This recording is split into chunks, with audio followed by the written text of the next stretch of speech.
Hello again, everybody. Now, I'm afraid we're going to have to talk about COVID-19 just a little bit. It did its worst and brought the globe to a juddering halt for the worst part of 2 years. But thankfully, the sector is beginning to rebirth. The pandemic reignited the need for the travel and tourism sector to accelerate the move for a greener and more equitable society. But the question is, how? You will, of course, have questions for our panellists. We've been through how you can do that, either whether you're watching us virtually or indeed here in the auditorium. Please share your thoughts via the app, and we will discuss them towards the end of this session. My panel will be joining me on stage in just a moment, once we've got it all set up for them. They will be Frank Ranieri, Chairman, Gruppo Punta Cana. Frank believes that sustainable tourism partnerships contribute to job creation, connectivity, and inclusive growth. His Punta Cana group has previously won the WTTC Tourism for Tomorrow Award, which he told me last night over dinner. Andrea Grisdale, Chief Exec and sole founder of IC Bellagio, previously appeared actually on Sky News with us and talked about the industry challenges during the pandemic, taking 2 steps forward and 3 steps back, is how she put it. Let's see what she thinks today. Latia Duncombe is Acting Director General of Tourism, Investments and Aviation for the Bahamas, an expert in branding and PR, sales and marketing, and I think it's fair to say her career is doing something like this at the moment. She'll talk to us about that. And Eugenia Benedetti, joining us as Undersecretary of Strategies Development at the Ministry of Tourism and Sport of Argentina. You will need one of these if you'd like to hear what she has to say. She will be speaking to us in Spanish today. If you'd like to come to the stage, please, ladies and gentlemen.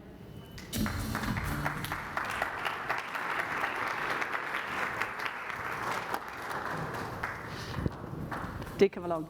It's great to see you. Thanks for coming. Thank you. Hi. Oh. Hi. Hey.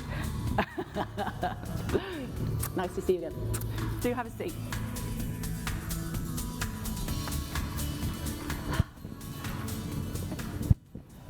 This is the bit where I have to put these on, but there we are.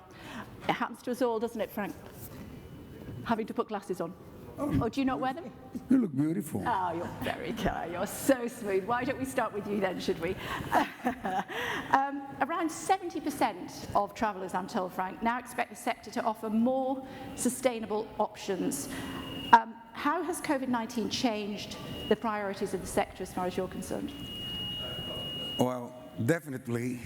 I was mentioning before in the press meeting that there has been a huge change in the mentality of people post-COVID. People are looking for things they weren't looking before. And we, as an industry, have also to make changes and adjust to the new demands of our visitors. I was mentioning that, for example, before people were only concerned with having drinks, having a lot of food, going to the beach, and dancing. Those were the key things. Now people are talking about how's the ocean. They're concerned with the coral reef. The word coral reef has been mentioned several times today already. We began a program over 20 years ago of planting coral reef, which is a new technique that was developed in the last 20 years. And now you see people joining voluntarily to plant coral reef in open waters. I mean, that's a big change in the mentality. People are concerned with garbage in the water. People are concerned with plastic. The sargassum has brought a lot of attention to the people. What can we do? People at the beginning were concerned, they didn't want to go to the beach with sargassum. Now people are looking for ways, how can it be used? They see it as a natural problem that has to be faced by people. So there has been a huge change in the mentality of the people. Another thing that I think is important, that's another area of tourism that's not only hotel is growing, second home for visitors from other countries. That has been developing as a huge market. People are looking to buy second homes in the Caribbean, in every island, Puerto Rico, Punta Cana, Dominican Republic, and Jamaica, and everywhere. People realize that after the pandemic, they want to have a second place where they can go in case of a crisis, in case of any development like a pandemic comes, and even more, that they want more time for themselves and their families. So people are looking to the tourist industry as a way of life, not as a vacation only. It's becoming a way of life. We want to spend more time traveling and seeing the world and seeing other places. We don't want only to work 10 hours a day and go home. They want to go out and visit. So I think there has been a huge change in the post-COVID tourist industry in the Caribbean. How do you plan to coral reef? How do you plan to coral reef? Okay, 20 years ago, we began in our foundation. We all know, in the 1990s, over 80% of the coral reef of the Caribbean died. And of course, we need the coral reef. That's basic. I mean, that's what creates the white sand that we have in our beaches. That's what protects our shoreline from the hurricanes. It's a basic thing in our industry and in our islands. So 20 years ago, we began with the University of Miami, which was the first one to develop a way of transplanting coral reef in open water. It was very expensive, took a lot of time, it was hard, but it has developed. We have been doing programs with the University of Miami and with other institutions, and with the help with the IDB, the Inter-American Development Bank, and the European Community. And now we are planting it on the shore, letting it grow, and then transplanting it. And now we have coral reef that is 2 meters in height or more, with 6 feet, 8 feet, and we have miles or kilometers of coral reef in Punta Cana in our property. But the most important thing, now that's been done by many other islands, and in our case, we are doing it in 6 different areas of the Caribbean. Only last November, we have a guest from 20 different islands of the Caribbean that came to learn how to plant and transplant coral reef. Thank you for explaining that to me. I want to grow and plant coral reef. That sounds like a lot of fun. Andrea, as I said, when we last spoke to you, you said that the industry was taking 2 steps forward and 3 steps back. How is it for you now? It's certainly been challenging, Kay, for us all over the last 2.5 years. We have been, I think, on an emotional roller coaster, to say the least. I'm based in Italy, and pre-pandemic, we were looking at over-tourism and dealing with all of the challenges that brought. Then we had COVID, and I think we actually took the opportunity to utilize that time and see bad as an opportunity to see how we could do better. We are now coming out of the pandemic, and Italy this year is more full than ever. And we are back to over-tourism, in all honesty, in some of our hotspot destinations. And it's what does that look like? Where many people, it's looking like putting 5 liters into a 1 liter jar. And I think it's our responsibility as stakeholders in the sector to get people to the table, to have the conversations, to have accountability. You know, we're CEOs, we need someone to be holding us accountable of what we promise, and see how we can work around this and how we can enhance the experience, not only for our travelers, but above all for the local communities. How do you manage over-tourism, though, when it's been 2 years of feast or famine? So, you know, people need to try to get their businesses back on track. Exactly, Kay. I think it's a consideration that we have to share experiences. We have to share, each and every company, what we're doing, how we're managing this. In my particular case, we actually put a stop sale for the first time in 22 years of business. Wow. Because we could not provide the same level of service and availability to our travelers, and we felt that was the right thing to do. And we're also trying to extend the geographical areas which we are proposing to our guests. We've always, believe it or not, worked in 14 of Italy's 20 regions. Why not the other 6? How can we develop those? Who can we get to the table to make that happen? Where can we bring in investment? What does that look like? I think there's huge opportunity out there, but it's a case of stakeholders having a conversation, transparent conversations, and sharing those conversations also with the local people. Okay, let's bring in Tia, should we, Acting Director General of Tourism, Investments and Aviation for the Bahamas. I said your career was doing this because that's the second promotion you've had in 6 months, I think I'm right in saying. Yes, so You're obviously doing something right there. has been spiraling, yes, in a very positive direction, and I'm really excited. And so is the Bahamas. We've been moving in the same direction. Fantastic. How far, in your experience, did the pandemic set back sustainable and equitable goals in your area? I'll try and answer you without being too emotional, but prior to the pandemic, in 2019, we had the devastating hurricanes of Hurricane Dorian, and it impacted my home Abaco and also Grand Bahama. And so for us, it was a very, very, very difficult time with that level of devastation and the way that it impacted our economies. And we lost a lot of the mangroves, and it felt like almost immediately following, then we had the pandemic. And so obviously, like many Caribbean countries, we depend on tourism. That's our #1 industry. That's our way of life. But even though global tourism paused, we had to pivot and actually accelerate what it is that we did. So we moved into a virtual space, and even from the sustainability perspective, we have 16 island destinations.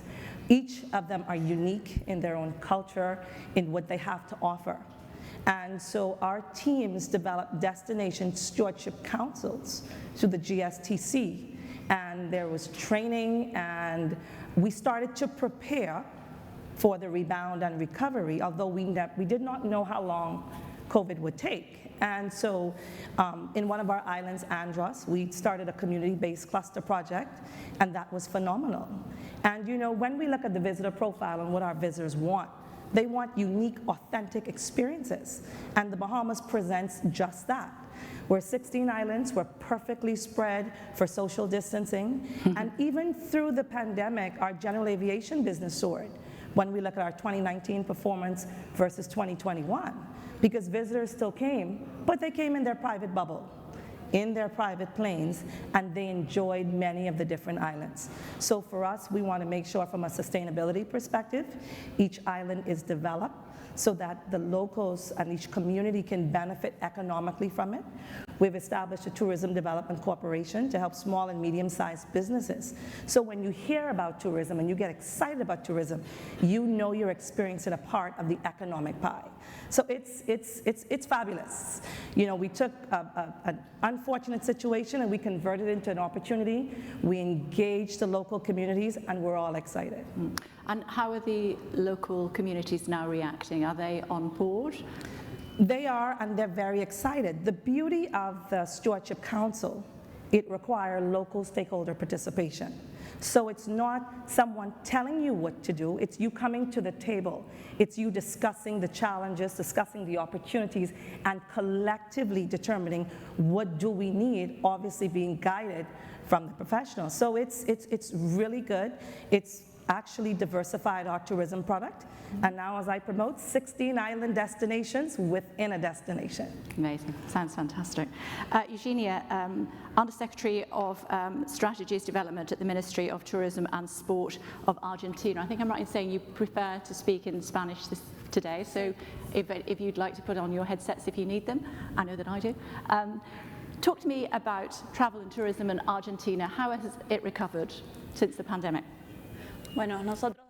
Well, since the Minister of Tourism and Sport in Argentina, we are discussing what we are discussing today, an awareness of tourism and residents about caring for the environment and the need to protect the environment.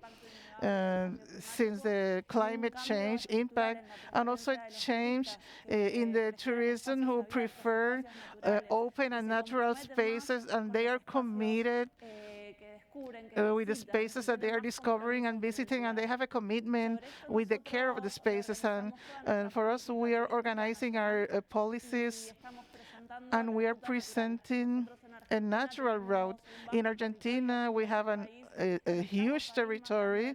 It is the eighth biggest territory in the moon, and we have many natural destinations, and we have consolidated destinations with the Iguazu waterfalls and glaciers in the Patagonia.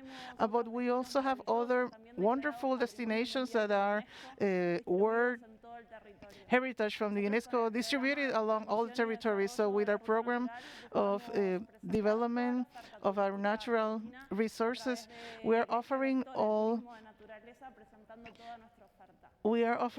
the destinations that we have available, and we are working with an integral policy of development with the different lines that we are participating with many destinations across the country. And we are also promoting a tool for environmental education, and we are looking for tourists to come to our country who are committed to the environment, and we are working with all the territory in our country in order to offer a tourism with the same values and providing job opportunities to our economy. We need to diversify the opportunities and job opportunities with activities that may have an economic opportunity in order to live. So we're promoting this commitment in order to work, offering an Argentina with natural destinations and sustainable tourism.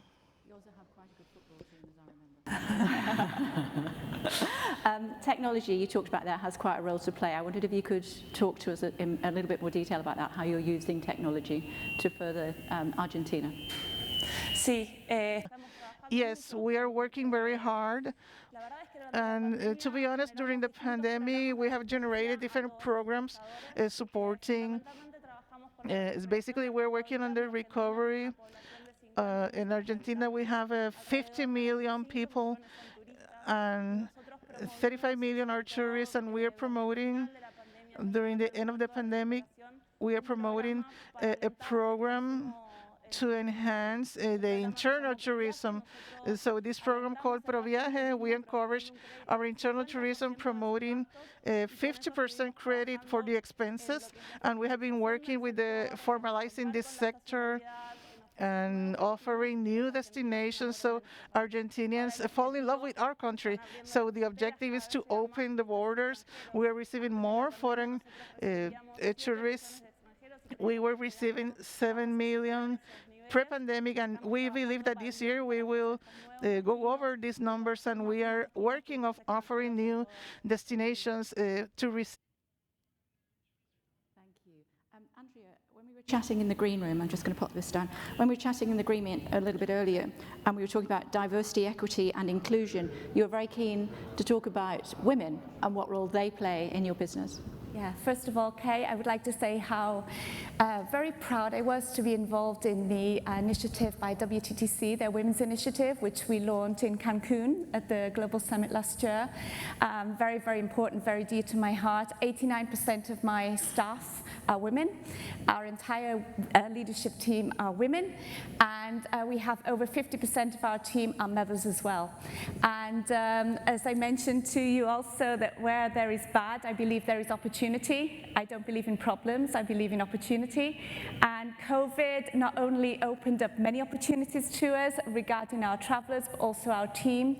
We completely went hybrid, meaning that our team that used to be office-based, they could choose when they came to the office, how they came to the office. They could work that around their family life. We also upgraded our technology, and we became very operational, much more efficient. And also, again, thanks to WTTC, to mention the report that they did about their net zero roadmap. They are providing so many reports, and I have to tell you, for us, it's our Bible. In our office, every time we are making decisions, we look at what reports are out by WTTC, how can we read those reports, and how can we use the recommendations as the foundation for any decisions that we actually make. Remember, if you've got any questions for our panel, please do feel free via the app, and we will find time at the end of this session in order to pose some of those questions. Frank, engaging with local communities, we're hearing there from Latia. What do you do to try to engage with local communities as part of your project? Well, you know, when we talk about tourism, there's a key thing that is called the human being. When we talk about environment, we have to have not only sustainable environment, but we have to have sustainable society. Otherwise, we don't have tourism. We have to remember that the key asset in the Dominican Republic is the people. That's the key to our tourism. Beaches, we have beaches in every continent of the world. Hotels, we all have in everywhere in the world. What can make a difference is the human being. And that requires that we treat them as human beings. We have to be engaged in this industry with the people. We cannot leave it only to the public sector. We have to go to them and get them involved, not only providing jobs. That was the idea of the 20th century and the 19th century. In the 21st century, we have to lead the people and make them part of us. In our case in Punta Cana, that has been one of the strongest policies through our history. We have made schools, we have made hospitals, pediatric centers, schools, hospital for children of learning disabilities, and everything. We get the community involved into the society. And at the same time, we provide then those people jobs. For example, we were talking about coral reef. Who does the restoration of the coral reef? The people that we used to be spearfishing in the coral reef. So they were destroying the coral reef. Now they are the one, we taught them how to plant coral reef, because we have to have them as an asset, not as an enemy. You cannot tell them not to fish if they don't have any other way of living. We have to get them a way of living. And again, I always talk about that. It has to be the private sector that take the leadership. We cannot sit and wait for the government to provide those things.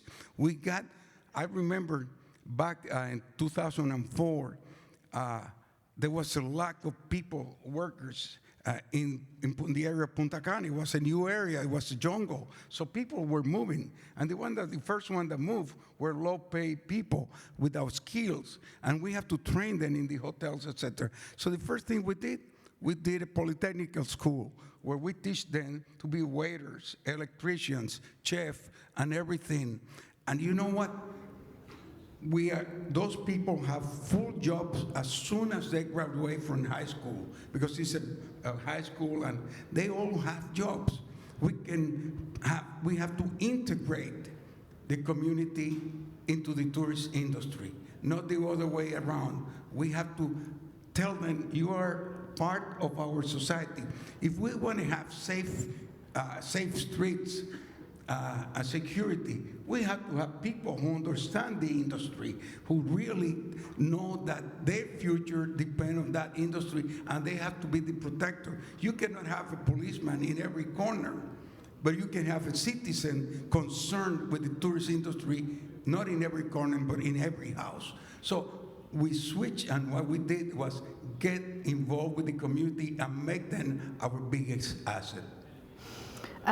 Lati, I wondered if you could develop a little bit further on the UN Sustainable Development Goals framework for sustainability and how that impacts, particularly in your area. Just to remind our audience, gender equality, climate action, sustainable cities and communities, industry innovation, and infrastructure, just some of the 17 main points. Okay, so at the Ministry of Tourism, we focus on 3 of the goals, and we focus on 2, 12, and 14. So when we look at the environment, and when we look at the marine and the ocean, we have the Coral Vita program that's going on right now in Grand Bahama. We just won the Earthshot Prize, and it focuses on the reef's corals and farming and regeneration. We also have in 2020, we launched a program to ban single-use plastic and also styrofoam. And it took a little bit of adjustment, but at the end of the day, it's less waste on the landfill, less plastic that ends in the sea and ends in our body ultimately. So that was something that was very positive as well that we introduced. When we look at our communities, how do we now establish a safe workplace? How do we spur economic activity? How do we do it in a sustainable way? And so I spoke to the Andros Island Cluster Project. That actually was birthed from that as well, because now you have an island, you have resources, you have the flats, you have the reefs on the island of Andros. So then there's economic activity, and then there's a partnership with Bahamas National Trust. So within that partnership, the National Trust, we make sure that the parks are protected, and from an economic perspective, we're training the locals so they now could be guides, birding, fishing, and the revenue that's generated now takes care of the parks that we have that presents a sustainable tomorrow. From our youth element of it and the climate change aspect, climate change has been a problem, and we're seeing it more frequent. The storms are becoming more and more severe, the sea levels are rising, and very recently our Prime Minister spoke at COP26. And we are hosting the regional youth element of the team. They're coming in from the Caribbean and also Africa. And this group of young individuals are now going to prepare a position paper for the governments to consider as they prepare for COP27. So when we look at it, sustainability is everyone's business. We can't turn a blind eye to it. We can't ignore it. We have to determine the elements of it that we may want to be interested in it. For me, it's more from the economic perspective. Tourism is our lifeblood, it's our #1 industry. How do we marry the two? How do we make sure that the Bahamas is positioned as a sustainable ecotourism destination? The very layout of our islands makes us perfect for something like that. So for us, we have an intense focus on sustainability to make sure that we are around for many, many years to come. I spoke to your leader via video link during COP26, very concerned that countries like the UK, China, Brazil were not doing enough to help your country. Perhaps you could talk a little bit about that. Well, I think there's ongoing discussions right now on the global stage in terms of the opportunities that exist. When you look at countries like the Bahamas, we do our part. However, the financial burden is also coming our way. And I think once the awareness is created, the global funding is made available, then we look at the criteria to access the funding, and collectively we move forward. So I don't think it's going to be a one-size-fits-all or a quick fix, but the good thing is to start the conversation, to acknowledge that yes, we do have a problem, and how do we collectively address it? Because climate change is everyone's business. By accepting our responsibilities, which is what some countries, like the United Kingdom, perhaps is not doing at the moment. We said that we would be getting rid of our coal-fired power stations before too long, and within the last couple of weeks, actually, we've decided to go back on that, at least for now. But I will be holding the Prime Minister's feet to the fire next time he's on my programme, so don't worry about that. Eugenia, I wonder if you could talk to me about COP26 and the impact that Argentina can possibly make on other countries like the ones that we're talking about. Sí, para nosotros trabajar con Yes, for us to work with tourism as a social activity that is transformative, it is important, and it is important for us to incorporate this dimension of sustainability in all the policies that we create. And the idea now is to work over all the territory with more destinations, and we have an offer developed for foreign tourism concentrated mainly in 10 destinations, and we are promoting natural destinations, and we are planning on extending this offer with around 125 attractions all over the country, and it means working with emergent destinations, around 150 destinations that must be integrated to tourism as a financial activity. So we are working with all our guidelines and activities and with the infrastructure for all the destinations in all the provinces, and we are finishing 200 infrastructure work, and we're working with a national quality program with the destinations, and they need to incorporate these quality guidelines and sustainability guidelines at different levels, and in order to participate. And when we offer the tourism to integrate, well, we are working in all the locations and destinations. We are offering to integrate an activity that will allow them to develop to where they were born, in an economy in Argentina with so many differences, amplifying this offer and to work with only one brand for all the destinations. And it involves integrating all the communities and also working with tourism for them to commit with us. How much have the Argentinian people, forgive me, bought in to that? El compromiso es muy grande, por supuesto, porque reconocen la actividad del turismo como una actividad que They recognize tourism as an activity that generates income, and we need to also work on this, but all of the policies that we've been developing have been widely accepted, and we think that it's a cultural issue too that we have to work through throughout the years with the Argentinian people. What long-term goal you would write large on this wall? Start with you, Frank. I'm sorry? Long-term goal. What long-term goal do you have? I think we have to increase the alliance between the public and the private sector to have common goals locally, nationally, and for the Caribbean. Because we got 3 stages that we have to work on. Locally, we have to do more programs with the people, so the people become more protectors of the environment, because the depredation comes from the human being. Less education and formation on environment they have, more damage they will do. Then nationally, we have to have programs that will include not only the environmental part, but also the growth of the industry simultaneously, because we have to grow. We provide over 15% of the gross national product of the Dominican Republic today, and our target is to double the number of tourists in the next 10 years. Wow. So we can go up to over 30% of the gross national product of the Dominican Republic, which will increase the quality of life of every Dominican. And then internationally, we have to have common policies in the Caribbean that we have to work on. And it has to be led, of course, by the government side. But the only one that can push the public sector to start getting involved as a whole is the private sector. So we have to, in the private sector, to take the leadership and push the public sector to get involved and have common policies in the Caribbean to protect it and to help it develop it.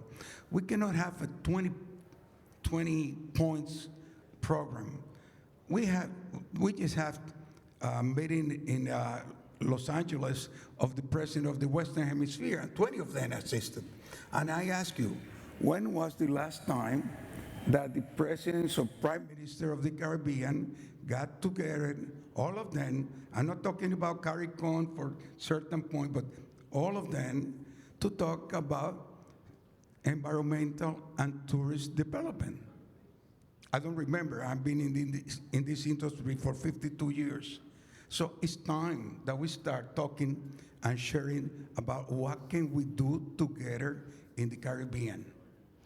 Andrea, what's your holy grail? My phrase is, it's all about the people. Put people and planet first, and you will always win. And if I may steal our slogan from our friends at Belmont Hotels, think global, act local. Natia? So for me, a sustainable Bahamas begins with me. And that's how I always look at it. When we think about the future, when we think about where we want to go, we think about the role that we play individually. And I think that there must be continued partnerships, public-private sector partnership, more NGO integration to make sure that we create the awareness. If we know that the plastic will ultimately cause a problem, and we can eliminate the problem by eliminating the plastic, that's a start. If we know that someone in the community can envision a business and an idea, and there's a mechanism in place to execute that idea that can turn into a multi-million-dollar business, that's a start. But I think for me, we have to remember it begins with me. And I think that once we start to think that way and create more of the awareness, then everything else comes into play. Then it's caring for the environment. Then it's looking at creating a workplace environment that we can live with, educating our young people. So for me, a sustainable Bahamas begins with me. What dream do you want these people in the audience today to take away? Consolidar a la Argentina como un destino de naturaleza de clase mundial. Argentina is world-class tourist destination, not just our people, but that all people from the world can know of all the beautiful natural spaces that we have, and that this is a transformational activity. From what we're saying, that you want more tourists and you want fewer tourists. So you want more tourists to the Caribbean, and you're looking at over-tourism at the moment, so you have to look at it in a different way. Yeah, please. I wouldn't say we want fewer tourists, Kay. I think we want better management of our destination. And how do we do that? We get our government to the table to speak, similar to what Frank was saying earlier. We need those conversations to happen, our public sector with the private sector to the table. How do we manage this? What is the best way? There's companies out there. How can WTTC support this? What is our direction? What is the roadmap? These conversations need to happen. They need to be transparent. We need the communities involved. It's all about the people. They have to have a say in this, and it's got to be positive for everyone. And Lytia, sorry, I'll come back to you. Lytia, just picking up something that Julia Simpson was saying, multi-island vacations is a way forward for the Caribbean? Correct, absolutely. In the Bahamas, we promote the 16-island destination. So you can come to Nassau and have a wonderful time. There's Abaco, Andros, Exuma, Cat Island, Inagua. Each island with a different, unique experience. So you can enjoy multiple destinations within a destination. They're all focused on sustainability. They're focused on how do we preserve, how do we protect, how do we become economically viable. How do I grow up in my community, and at the end of it, that I graduate from university, how do I give back? What contributions am I going to make? And so that's one of the good things and the beauty about the Bahamas. We're able to leverage our product to improve our people, our offering, and to just make sure that the Bahamas is always positioned as a unique destination of choice. Final thought from you, Frank? I would like to see a Caribbean more integrated with common goals that protect that beautiful lake that is called the Caribbean, surrounded by all of our islands, where we have sustainable growth economically and environmentally. We have a unique opportunity because we, as I said, it's incredible that to travel from one island to the other, you have to go to Miami, which is not in the Caribbean. To go from one island to the other, you need to have a visa. And if you go to 7 islands, you have 7 different visas. It's ridiculous. And you go to Europe, it's much bigger than us. And you enter by Spain and you go to 7 different countries, and you don't need anything. But over here is prohibited. You got to pay taxes in every airport that you enter, high taxes that provide a lot of funds to the government. But none of them is allocated for common goals. Each one uses it for its own purpose. We don't have a common agenda. And if you did, that would be more green and more sustainable. We will be more green, will be more attractive. When we go to Europe, I don't go to one place. I go to Spain. I'm going now in summer. I'm going to Italy, and I'm going to Spain, and I'm going to France. But when you come over here, You go to Bahamas and probably just stay in Nassau. You go to Punta Cana, just stay in Punta Cana. You go to Puerto Rico, you stay in San Juan. And you go to Jamaica, same story, or go to Cancun. My God, how can we, move so much when we go to Europe or any other place, and then when they come over here, and they go for 14 days on an average from Europe, and they stay in one single place. You talked about all the places that you were going to go to in Europe. I'm sure that I convinced you and your good lady yesterday over dinner to go to Lapland to see Santa Claus, didn't I? I think that's on the list. Even if you don't know it is, Frank, you just need to say yes because that's where you're going. Frank, thank you so much for taking the time today. Andrea as well, of course. Hopefully, more and more steps forward. Latia, her career is doing this, as I said. And finally, Eugenia, I hope that the team do well in Qatar, just not too well. Thank you all very much indeed. Thank you. I can let you go to sleep.